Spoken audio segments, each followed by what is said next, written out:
Hello and welcome to Excel in Audit, dedicated to helping you work faster, smarter, and with way fewer mistakes. Today's video will show you how to perform some simple extractions from a larger text string. In this example, you have been given a list of account IDs which you need to split into the entity and account number. You've noticed that all of the account IDs follow the same pattern. The first 3 characters are the entity and the last 4 characters are the account number. So how would we do this in practice?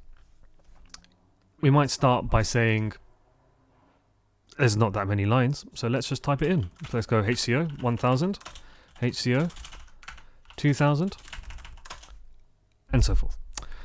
But the problem with that is, I made mistakes in the first 2 lines alone, and chances are you're going to have far more than 4 lines in your data. So there needs to be a better way of doing it. So what can we do? One approach might be to use text to columns. You might go to the Data tab, then click on Text to Columns. Click on Delimited because we have this handy dash as a delimiter. Click on Next. Specify the handy dash in Other dash.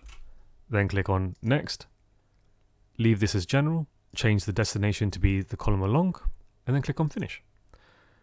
Ignore this error because there isn't any data there, so we'll click on OK, and you'll see that we now have a completed table.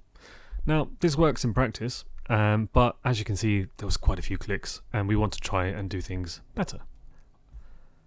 We are going to start writing formulas that will pass the account ID into the fields that we really want.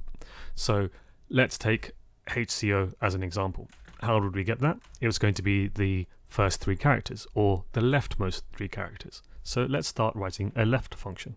So we're going to say equals, then left, open brackets, and then we are going to use the formula tab and then insert function to bring up the function arguments blocks. Now this is a fantastically helpful way of learning new functions because it actually walks you through what to do. So the first thing it's asked for is the text. So where is the text that I want to pass? So obviously it's going to be the one to the left of it. So I'm going to say HCO 1000, which is in B18, double check that that's the value I've got, and then move on to the next argument. So the number of characters is how many characters are going to be returned. So if I type in 1, you'll see that I'm going to get H back. If I type in 2, it's going to be HC, and 3 is going to be HCO. So that's pretty much what we want, so we're going to click on OK. Now that we've got HCO, we can now double click on the fill handle to drag the formula down, and we now have our answer. So if that's how we do left, then clearly account number we're going to have to use right. So instead of using the insert function dialog box, I'm just going to write it out manually. So it's going to be the same essential syntax, but with a different function to start with. So equals right, open brackets, the text that you want to split, which is here, and then the number of characters that you want to return. So 4. Double check that the output is what you expected, so the 1000 is right.